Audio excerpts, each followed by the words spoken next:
advantage of professional development opportunities, and we will be focusing on fellowships and scholarships. So in this presentation, we're going to be looking at two things basically: understanding what professional development is all about, but also looking at scholarship application tips and tricks. So once again, you're all welcome.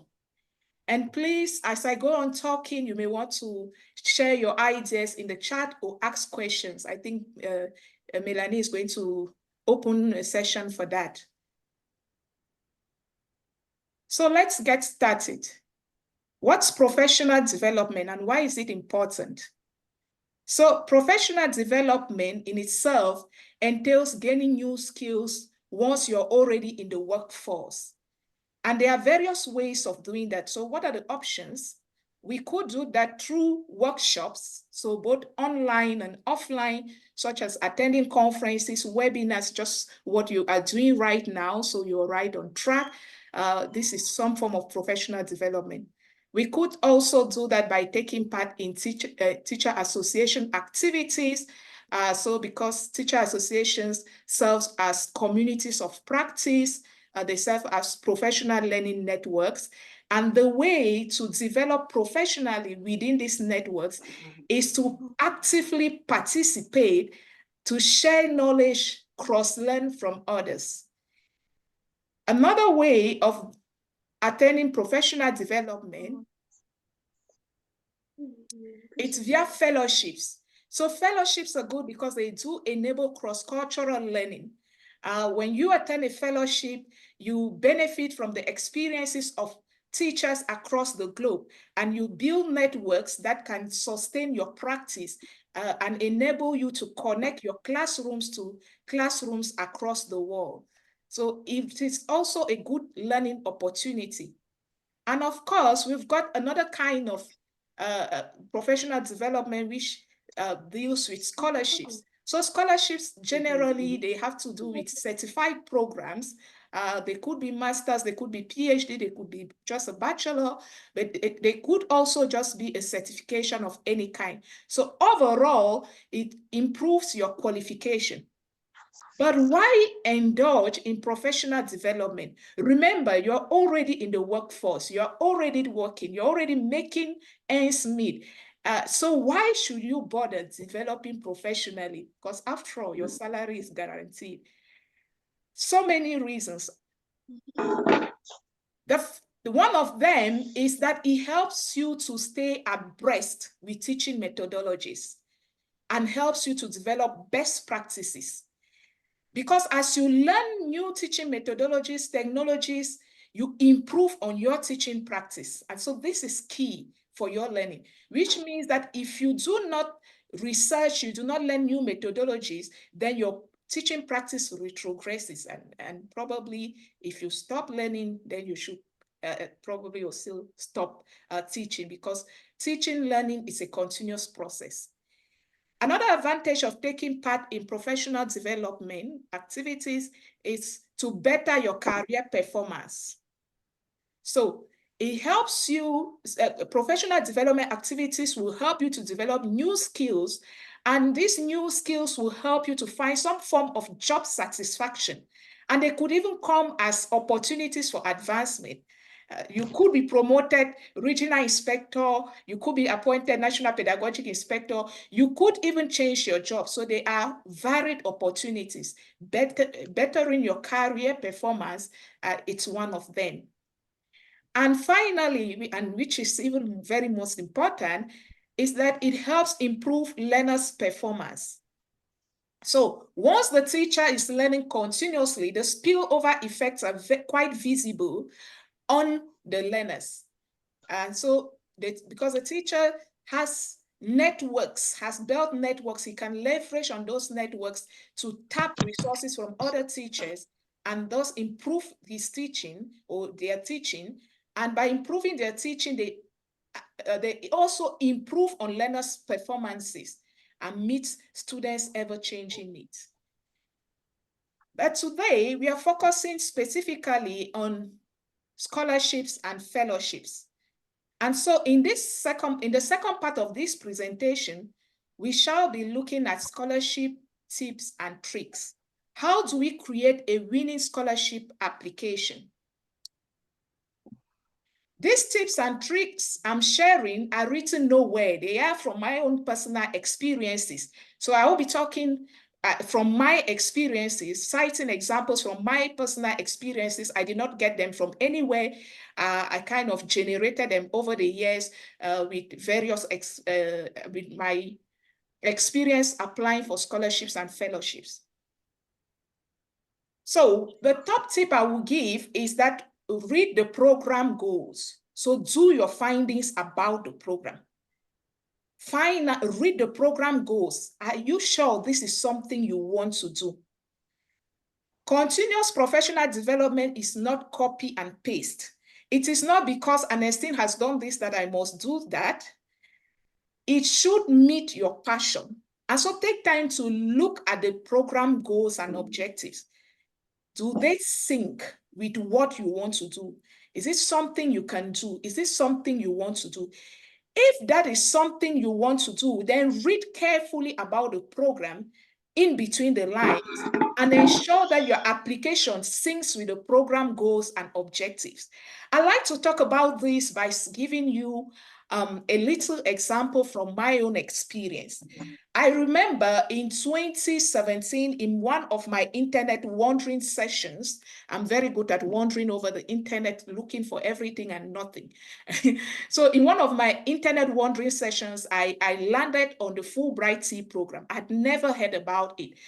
And at the time, I thought my head of department, not that I thought she was actually very close to the US Embassy. So I talked to her about the program and she had no idea. She had never heard about it.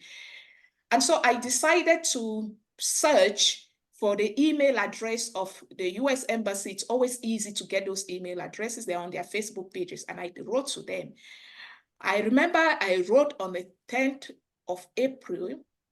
And that same day, someone responded, the then cultural affairs assistant. And he told me, yes, the program is valid and deadline for application is 15th of April. Here we are, 10th of April. So the first thing I assumed is that many persons would not know about the program because my head of department did not know about it and she was quite close to the embassy. Another thing is I did not pay attention. I did not have time. First of all, when I saw the mail came in that 10, I saw it on the 11th. On the 11th, I was quite busy. And so I finally read the email on the 12th just to discover that deadline was the 15th. And so I said, okay, I did not have time to read about the program. You want to imagine what happened. So I wasn't selected. I just drafted something very quickly, submitted, and I wasn't selected. Months after I wasn't selected, I decided to go back and read about that program. And then I discovered the shock of my life. The very first statement in my personal statement, the very first sentence in my personal statement was enough to disqualify me for the program because I had not read the program goals. My very first sentence was contrary to the spirit of the program. And so that's why I say, take time to do your findings, make sure you read the program goals and objectives, you understand them, and ensure that your essays sync with the program goals and objectives. So I immediately understood why I was not any close to being shortlisted. It was very obvious from the very first sentence of my personal statement. The second tip I'd like to share, it's about time. Often, application windows are open. I think the Hornby Scholarship that probably motivated this presentation was launched some 4 or 5 months ago. And the application window will close March 1st. That's a long period, quite a very long period. The Fulbright Tea program has been launched. It was launched in early January. It's been out, and the deadline to apply is the 11th of March. I'm sure, just like me, you're thinking, oh, there's still enough time. This is just January now. I will do this thing in February or even March. It's not a big deal. But the truth is, there is no time because you need to devote time to the application process. It is not an issue to rush over it. If you're planning to rush over it, then you are pushing your application straight into the trash or the bin. So make sure you start applying now. You devote time to applying. And applying now will mean that you start reading the program goals, you understand them, see whether this is something you want to do, you see whether they meet your passion and objectives, your career goals, you see whether what are the requirements, and you start struggling to meet the requirements. So if there are documents that you need to attach, do you have those documents handy? Also, start in time so that you can write your essays and send them to someone to proofread. If you do not start in time and maybe on this 9th of March, you push your essay to someone to help you review, and the person says, sorry, I can't review your essay. I've got a very busy schedule. I'm afraid I'm not free at this time. Then it becomes challenging. But if you do it in time, then there is always a possibility for someone to read and give their view, and you probably have to do so many drafts. That's one thing you should take into consideration. Your first write-up is never going to be good. Even with some of us who have the experience, I will tell you, I do not write my essays at a go. I don't even write them twice. I don't even write them thrice. At times I write them 5, 6, 7, 10 times. So I write the same essay, I close it tomorrow, I open and I start writing a fresh essay, and then the next day, and finally I have 5 essays to look across, compare. And so my final word for tip number 2 will be, start now. Do not procrastinate. On to the third tip. Understand that there are many competitors. You do not have monopoly of information. If I go back to the anecdote I shared with you, I'd asked my head of department if she knew about the Fulbright Tea program. She told me no, she's never heard about it. It's probably new. And in a haste, we concocted something and pushed to the embassy and never got any feedback. And months after, I found out that 4 scholars were selected for that program. And they traveled that year. I was in Cameroon. I did not even know what was happening. I also discovered that the program was initiated in 2014, and that Cameroon had already had scholars for 2014, 15, 16. So there were already many scholars. And here was I, thinking that I had monopoly of information. You do not have monopoly of information. Everyone is aware of the Hornby Scholarship. They are aware of the Fulbright Tea program. They are aware of many other opportunities that will be coming because the scholarship windows are just opening up. And at times for these programs, you do not have national competitors. You do have global competitors. It is the case of most scholarships. Take the Hornby Scholarship, take the Fulbright Tea program that have been launched. They are not national, they are not based on national competition. So it's not like Cameroon has 2 spots and so you're competing for 2 spots within Cameroon. No. Hornby Scholarship is recruiting 10 scholars. It is 10 scholars from everywhere. So you are competing against everyone. The Fulbright Tea program is recruiting 160 scholars across the world. Some countries get 4 scholars in a year. Other countries do not get a scholar. Some countries get 1 scholar. And so always remember that there are global competitors. See your scholarship application as a race with everyone pushing towards the goal.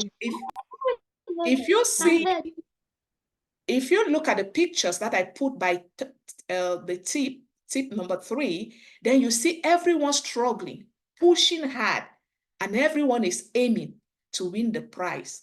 So also push hard enough so that you're able to get there. Of course, you want to apply for scholarships. Applications will always have so many essays. There are so many essays, but it is one application. So make sure you address every aspect of the application, answer every essay question, answer every aspect of an essay question, because an essay question could have many aspects, but have a central theme because it is an application. If there are missing links between your essays, or some portions of the essay prompts are not tackled, then you leave the reviewer wondering. So make sure you connect the dots in your essays.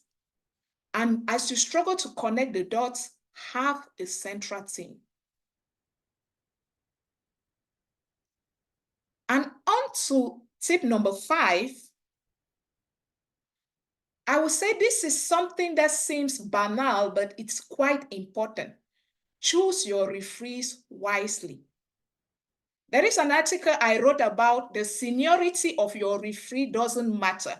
So it's not about the seniority of your referee. Nobody cares whether it's the head of state. Nobody cares if it's the prime minister. What they care about is how that person is able to talk about you at a unique and personal level.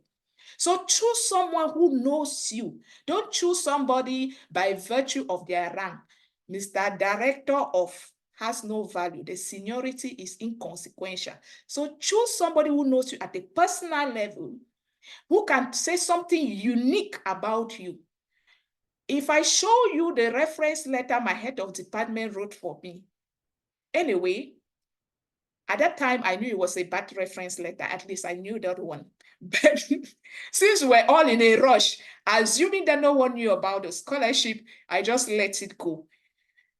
Do not be contented with generic letters, generic reference letters. Your recommendation should show something about you. It should not just tell. It should show something unique about you. And one way to help your recommenders to give you this kind of unique reference letter is to provide them with a summary of what you do. So when each time I go to someone to reference me, I give them a summary of my professional activities, a summary of my professional and academic achievements, a summary of my community services, a summary of my volunteering work. I give them a comprehensive one-page note about me. And generally, I give them that summary. It's not static because it will vary depending on the terms of the reference. So always provide them a summary and a CV. Make sure your CV is up to date. You give it to them. It enables them to write something unique about you. Also provide them with the terms of reference or the recommendation letter, because these terms of references do differ from one letter to the other. They are not static. So every scholarship will have a particular term of reference for its recommendation letter. It's important that your referee knows about this. And finally, but not the least, don't give up.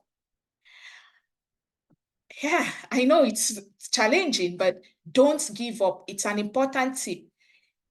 Many scholarships you see people win or have won, they've not applied once. I applied for Fulbright twice. Okay, I told you my first experience with Fulbright, how I was in a mad rush. And then months after I took my essays, I read them, and I used those essays to build these tips that I'm sharing with you. So each tip I have shared with you was from that experience. Nobody taught me these tips. I read them. I read my essay, read the program goals, and I started underlining what did not work here. My personal statement was contrary to the program goal. I did not read it. I did not have enough time. I sent one rubbish reference letter. My essay wasn't even coordinated. My application was just hanging like the hair of one mad woman. You just flying in disorder. And I also learned never to give up. If I just said, okay, this thing, it looks even like a scam, because if you read my blog on my Fulbright journey, you actually see my experience. It's a life experience. I'm writing like a story. So at one point I thought it was even a scam. Can this thing even be real? And I decided to try again, but this time around, I decided to try the right way. And finally, I was selected. And these tips, they might not be gospel truth, but so far they have been able to help me enormously. So do not give up. If you fail the first time, don't give up. There is always an opportunity to learn. So probably you have to return to your essays, look at what did not work.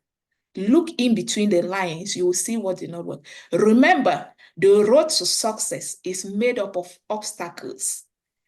And the building blocks to success are mistakes, failures, perseverance. So with that, I say thank you so much for joining me for this session. But before I go, I'd like to leave you with some motivational quotes that will keep you going so that you do not give up. Even if you have applied 5, 6, 7 times, you might just be the next person in line. So without ambition, one starts nothing, and without work, one finishes nothing. It's time to build the ambition. It's time to put in the work. And although it seems impossible, you can do it. Because as Nelson Mandela says it always seems impossible until it is done. And I encourage you to do it. Give it a try. Thank you so much.